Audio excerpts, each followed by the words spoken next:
We know what the Jets' holes are, but we need a plan to fill them. Let's get to work today on Locked On Jets. You are Locked On Jets, your daily New York Jets podcast. Part of the Locked On Podcast Network, your team every day.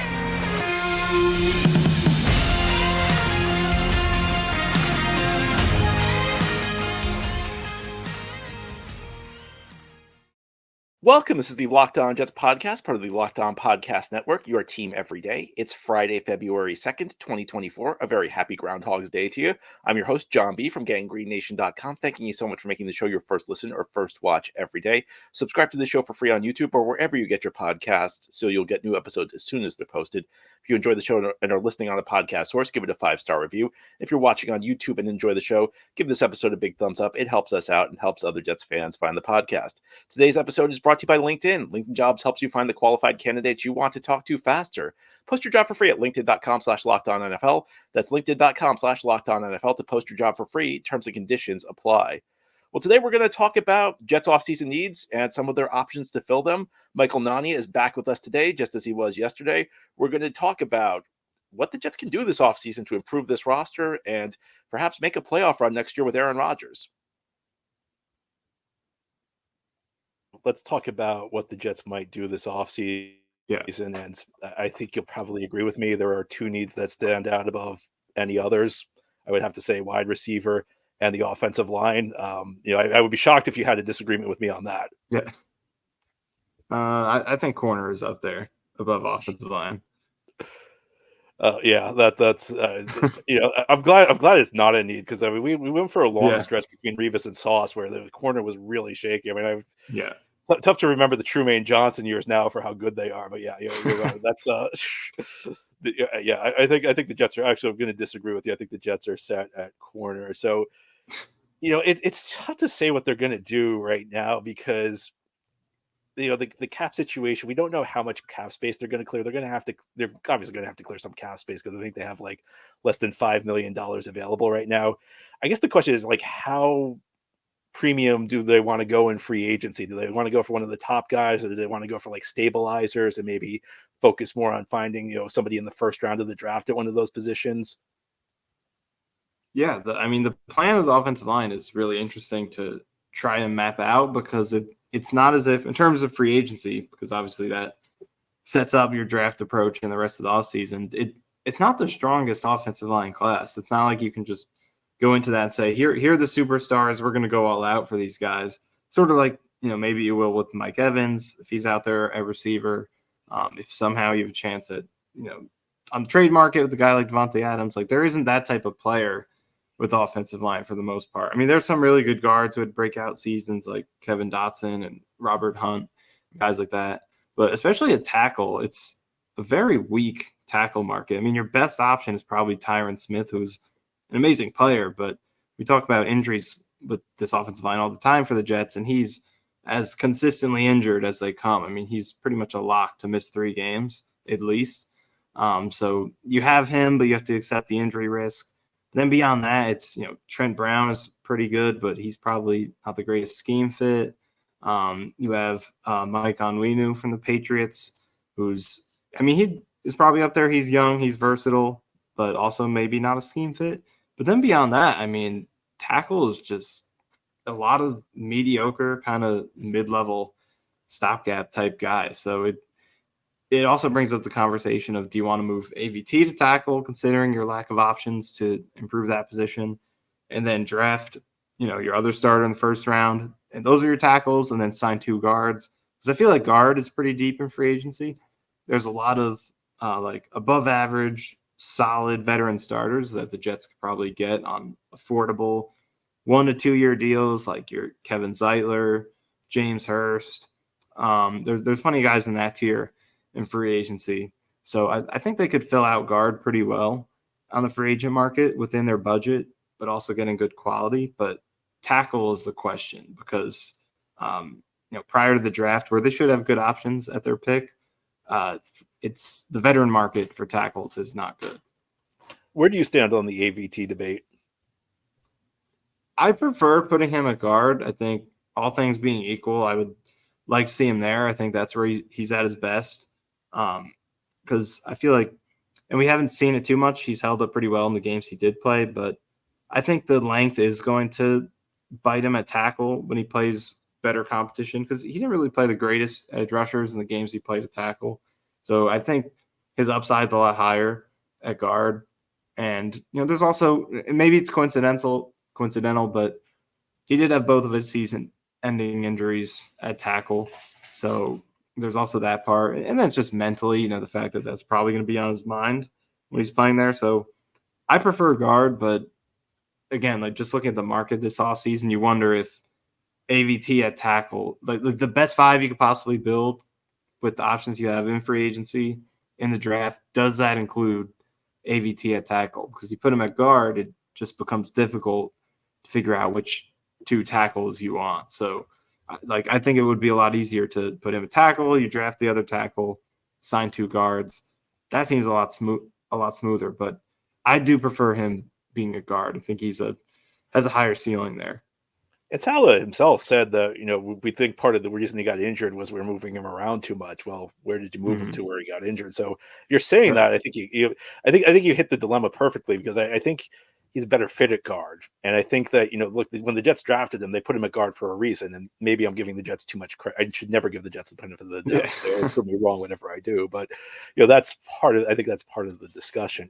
I think there's a second debate. I'm not sure whether anybody agrees with me, but I think there actually is an open question whether Tippmann's better at guard than center. I'm interested if you have any thoughts on this. Yeah, I think that is a conversation to be had. I think one big thing that he has to iron out for sure at center is the snapping, because it was in preseason, a lot of bad snaps, and then maybe a little less frequently in the regular season, but there were some bad ones in there, including one that led to a turnover. So he's got to clean that up.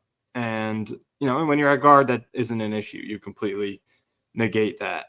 And then I think there is more value in guard than center in the sense that, getting more 1v1s versus great 3 technique defensive tackles. So you can add more value to pass protection that way versus center, not a lot of one-on-ones. So maybe his upside could be maximized there a little more. So I can see it, but I do like the way he played at center when he got back there. I thought he did a good job. So there's a conversation we had there. I mean, do you think from what you've seen so far, that you would prefer to see him at guard? I'd lean guard for the reasons you mentioned. Also, I think when you look at the Jets' financial situation, this becomes a little easier if you cut Tomlinson and you clear his number. I think he saves like over $10 million against the cap.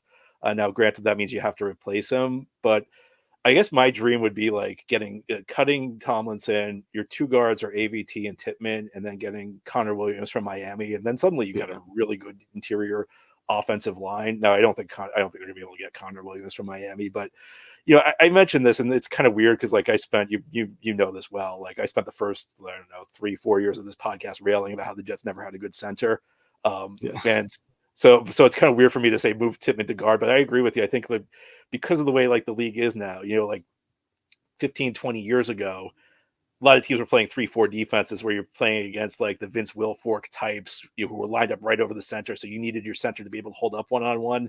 That's not so much the case anymore, because it's more about 4-man pass rushes, guys trying to penetrate. So you get more of the one-on-ones at guard. So I agree with that. I've actually made the same argument. I think the positional value at the guard position is higher. But, again, part of it comes down to what the Jets do. And I think these are like I'm not sure the Jets know what they're going to do, because I think these might be like 2 pieces of a jigsaw puzzle where, it might be who can we get? Like maybe our plan B is like AVT at guard.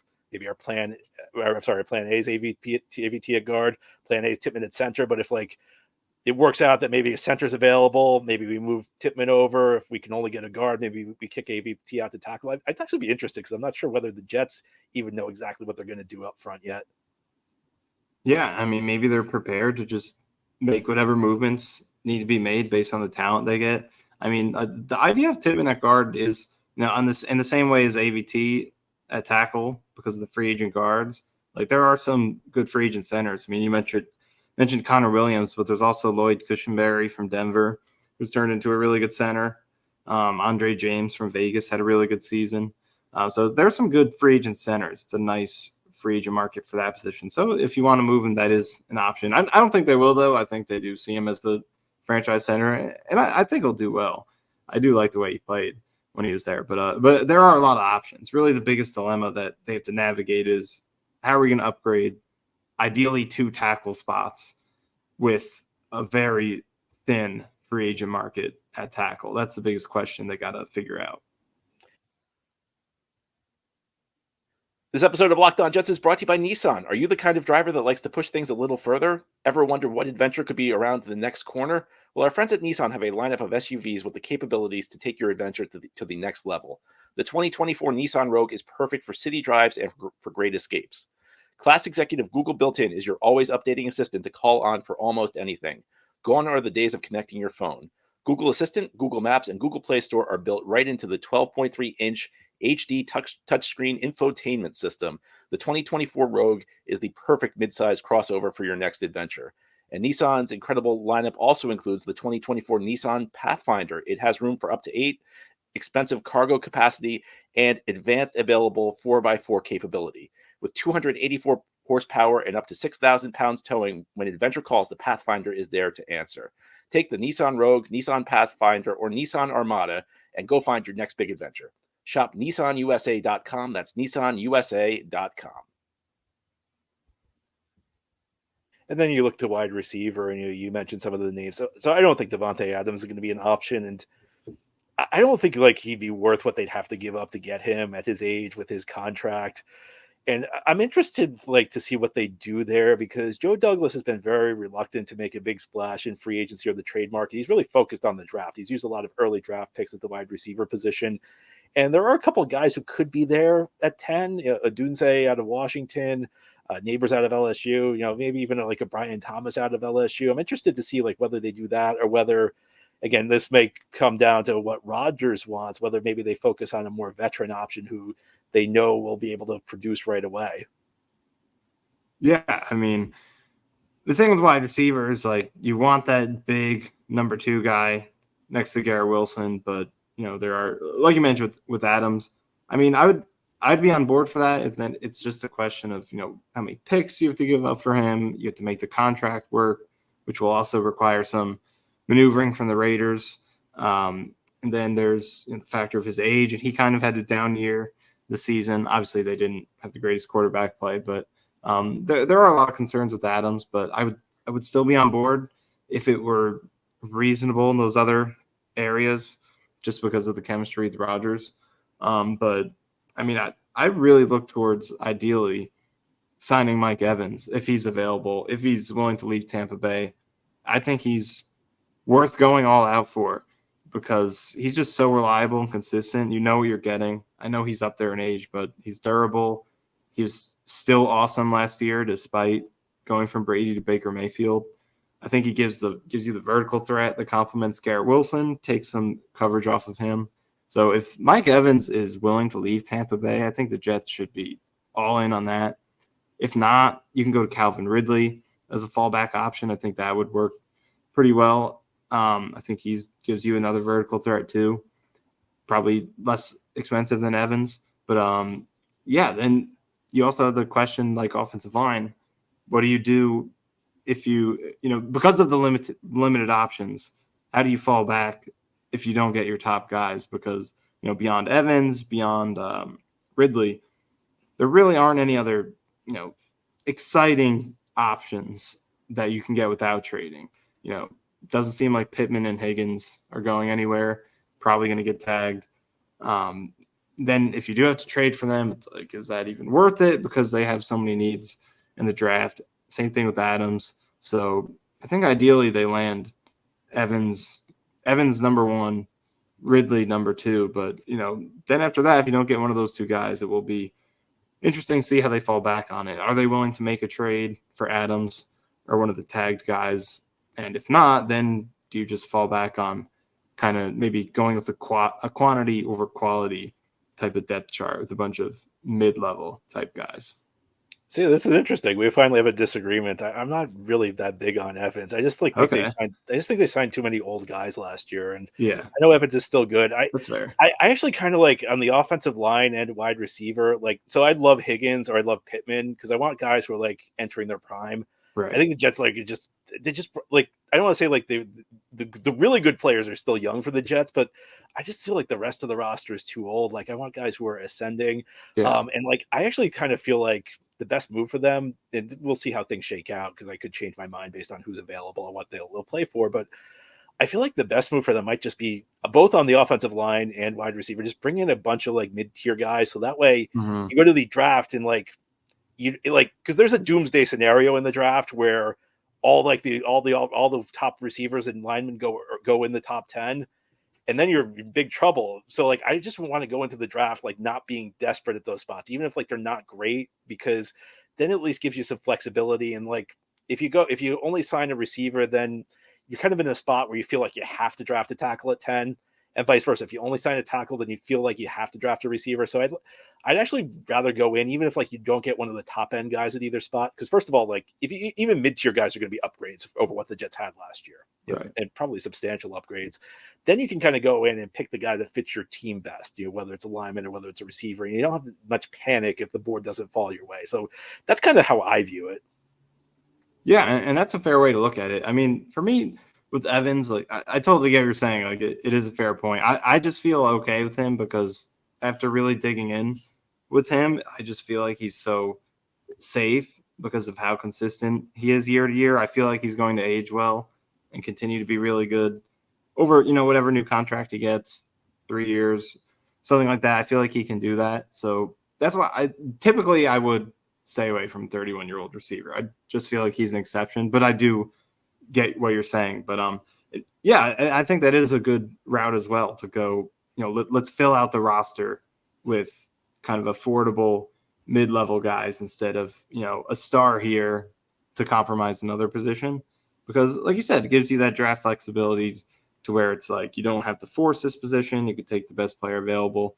And as you said, the Jets are so bad at positions like receiver and offensive line that an average starter is a huge upgrade for them. And with the high-end talent they have at some positions, just supporting them with average guys like a Garrett Wilson, if you could just put some average receivers around him, because last year he had the worst in the league, bar none, beyond the number one receiver spot. So if you could just put average, middle of the pack, that alone does plenty for what he could potentially do. So I could see that route as well. I mean, I want to see them go after a big-time receiver to put next to Garrett Wilson, just go all in with Rodgers and get a really premier guy if they can get him. Offensive line, I don't know if I see anyone in free agency who's at that level, but I would like to see that receiver. But I also do see the strategy of let's fill it out, let's get good quantity at good value. I could see that as well. Let's talk about backup quarterback. I think it's likely the Jets are going to spend pretty big at this spot this year. And this is like one of the things that drives me crazy about Joe Douglas is I feel like he's never proactive. I feel like he always waits for something to fall apart until he addresses something, because we did a show last summer where we talked about how the Jets should have done more at backup quarterback than Zach Wilson. And I actually think Zach Wilson played better than his numbers suggested. I actually think Zach Wilson, even though the stats didn't suggest it, I think Zach Wilson was improved a bit. But for a couple of reasons, I just think sticking with Zach Wilson last year was not the right move. First of all, I do think they could have gotten a higher caliber backup. But second of all, the thing that never made sense to me, and in light of the Athletic article this week, when it was revealed Saleh didn't believe in Zach Wilson, I don't get why they stuck with him as the backup. And if your plan was to like let him sit for a year or two and develop, well, you never should have left him one snap away from entering the lineup. I mean, that's not a second guess. That's something that was pretty easy to foresee. So I think the Jets will react to this by bringing in a high-end backup. I think they should have done it a year ago. I don't think they should have waited for 2023 to go the way it did. But do you have any thoughts on who the Jets may target as a backup? I mean, I think they'll definitely learn from that and make that a high priority in free agency. I mean, there are a lot of good options. I like Jacoby Brissett, if nothing else, because he's killed the Jets the last 2 times he played them. So just you don't want to face him anymore. But no, he's been a really good backup the last couple seasons. I mean, he's played better than a lot of starters the past 2 years, so he's a good option. Gardner Minshew is going to be out there. Jameis Winston, I believe, Ryan Tannehill. Like, I think any of these guys who's like a starter who's kind of fallen off, or a high end backup who keeps getting starting jobs and does well when they have to fill in. Like, any of those guys, that's the type of guy they should have signed last year, and they did have options, but they didn't. But when you're trying to win a Super Bowl, you have to be ready to give yourself the best chance to win games, even if the starting quarterback goes out. And I feel like any of those guys would fill that void. So even if they have to give up a really solid contract for a number 2 quarterback, high 7 figures, whether that's 6, 7, 8, whatever it is, I think it's worth it, because you don't want to have another season like this one where your 40-year-old quarterback gets injured and it just goes down the drain. This is the point I always make about the backup quarterback, because people say, well, if your starting quarterback goes down for the season, you're in big trouble. And yeah, that's true. Look, if Aaron Rodgers goes down 4 plays into 2024, Jet season's probably not going to finish the way we want it to. But not every injury is like a season-ending injury. Sometimes like your quarterback suffers an injury that costs him 2 to 3 games. And having a quality backup versus not having a quality backup might be the difference between making the playoffs and missing the playoffs, or seeding. You may just need him to be a bridge between your quarterback returning and your quarterback getting injured for a short stretch, and his ability to win a game or two can make all the difference in the world. Yeah, exactly. And there were a few teams this year that had to go through that sort of stretch and were able to. I mean, look at, not that I would say. Maybe Case Keenum isn't the highest level backup in the world. Maybe he is. It's up for debate. But I mean, like, he had to come in and win a game for Houston, and he did it. And then, look at the way Minshew. Obviously, this doesn't necessarily fit your example, but the way Gardner Minshew came in after Anthony Richardson got hurt and nearly got the Colts to the playoffs. That's the type of guy who could come in, and we just need to win 1 or 2 games to stay in the race. He can do that for you. He did it for the Eagles. Won a couple of games for them. So, yeah, it doesn't. If your starting quarterback misses the whole season, you're probably done. But if there's also the common scenario of quarterbacks who just miss a few games, most guys don't play the whole season. It's pretty common for starters to, even if they don't miss the whole season, just a couple games, and to have someone who could fill in and do that is. I mean, for the Jets, look how common that is. Like Zach Wilson. Had multiple. He missed 3 games in his first year. Sam Darnold, I think all 3 of his seasons had a stretch where he missed at least 3 games. So sometimes it is just a short stretch like that. This episode of Locked On Jets is brought to you by LinkedIn. At the start of the new year, every small business owner is asking themselves the same question. What's the one move I can take that will make my small business grow to the next level in 2024? Well, LinkedIn Jobs knows that your success all depends on the team you surround yourself with. That's why LinkedIn Jobs has created the tools to help find the right professionals for your team faster and for free. The Jets, this offseason, they're going to look to bring in some players. Maybe they should look to LinkedIn Jobs to find the right fits at wide receiver and the offensive line. Well, for your small business, you should know that LinkedIn is not just another jobs board. LinkedIn has a vast network of more than 1 billion professionals, which makes it the best place to hire. Hiring is easy when you have that many quality candidates. So easy, in fact, that 86% of small businesses get a qualified candidate within 24 hours. It's why small businesses rate LinkedIn Jobs #1 in delivering leading quality hires versus leading competitors. LinkedIn also knows that small businesses are wearing many hats and may not have the time or resources to hire. Thankfully, with LinkedIn, the process is intuitive, quick, and easy. Post your job for free at linkedin.com/LockedOnNFL. That's linkedin.com/LockedOnNFL to post your job for free. Terms and conditions apply.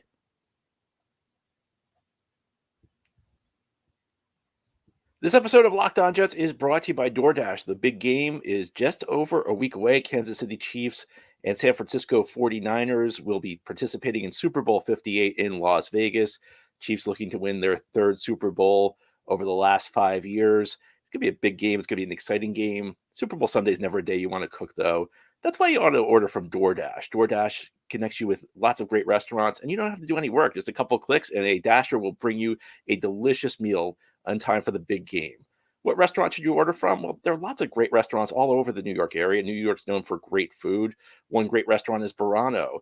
Chef Albert DeMeglio opened this South Williamsburg restaurant in 2016 with a menu tailored to invoke the kinds of dishes his grandmother cooked for his family. His calling card is fresh mozzarella, handmade daily, and served smoked or salted with extra virgin olive oil. And he prepares Old Country giardiniera, spicy pickled cauliflower, onion, celery, and more that can go on anything, most notably a delicious burger with mozzarella. And right now, we've got a great deal for you on DoorDash. You can get 50% off up to a $10 value when you spend $15 or more on your first order. That's when you download the DoorDash app and enter code LOCKED23. Subject to change, terms apply. Again, 50% off up to a $10 value when you spend $15 or more on your first order when you download the DoorDash app and enter code LOCKED23. It's one word with no space, LOCKED, number 2, number 3. Subject to change, terms apply. Let's look to the defense. And we know the Jets defense is mostly set, but I'm going to bring up a topic where I think my heart's going to be broken. Do you think there's any way they bring back Huff? I feel like it's unlikely. I mean, the thing I can see is if they could trade John Franklin Myers to clear up some room in that defensive line position, get a contract out of there, get some draft compensation back.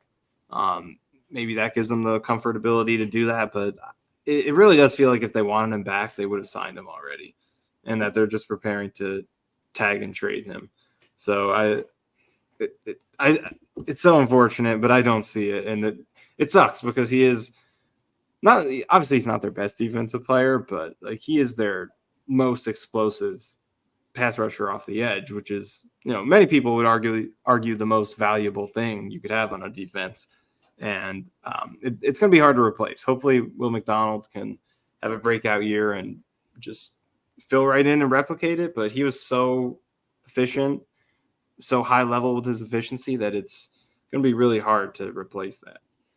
Yeah, and like they're different types of players. JFM plays more of like a power end role, but I would do that. Like that's what I do because like that's JFM's probably like closer to the end of his prime.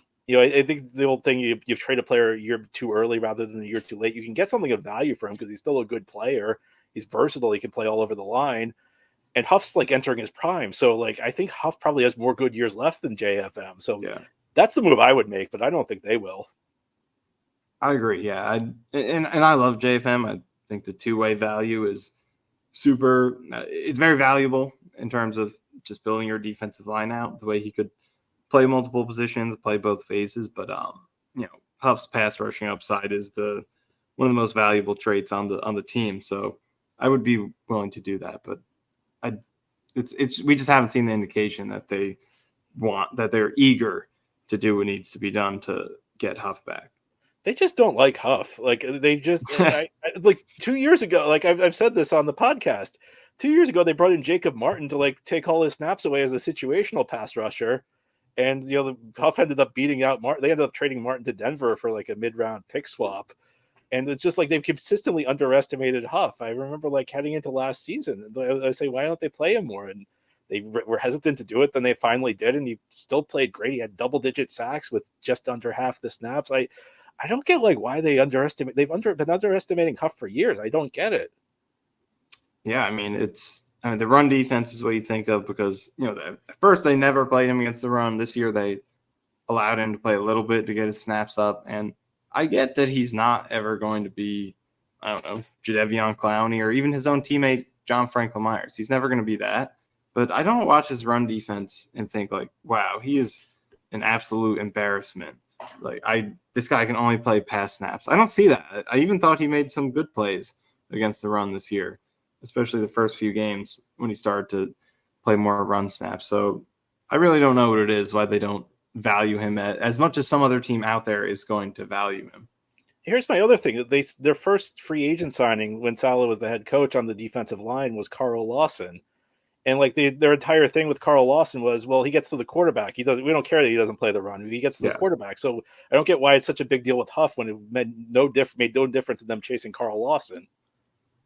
Yeah, it's odd. It's disappointing. We'll miss him if he doesn't come back. But I really hope they figure something out. Okay, the special teams. I think you're going to agree with me. Jets, please bring back Greg the Leg and Morstead. Obvious to me. Yes. Yeah, pretty obvious. Who cares about age? Just it's working. They're still good. Just bring them back. Yeah, I mean, it's like we saw what they. You're right. It's age because they brought in Braden Mann, and I remember back in 2021, Mann got hurt and Morstead came in, and Morstead was better than Mann, and Mann got back and they cut Morstead because I think they thought, well, Brand Mann can help us address the spot for the next 10 years, even though Morstead was better, and finally they undid that mistake last year, and then, I mean, I don't want to make everybody remember all the kickers Joe Douglas had in here his first couple of years, and they finally figured out, there's always a good veteran who's proven available on the market. Let's just get him, and it was Greg the Leg, and Greg Zerline's been great the last 2 years. Yeah, exactly. I really think the last couple of years have just shown, you don't have to overthink special teams too much. And it's something the Jets were doing for a long time. They always wanted to draft a guy, get an undrafted player, but sometimes there's just a dude out there who can make 90% of his field goals, can punt the ball at a high level, and he's just sitting out there because he's old, and you could sign him and be successful. So that's really the best strategy. It's good to see the Jets finally doing that. All right, well, Michael, great chatting with you about the Jets. Look forward to you being back on the show in the future, and just remind everybody where they can see your work. Yeah, you can follow me on Twitter at Michael_Nania. You could check out all my writing at jetsxfactor.com. And I'm looking forward to what I was going to say what should be an intriguing offseason. But I mean, with what we discussed today, with what went down today, I would say the intrigue and the excitement, if you want to call it excitement, has already begun.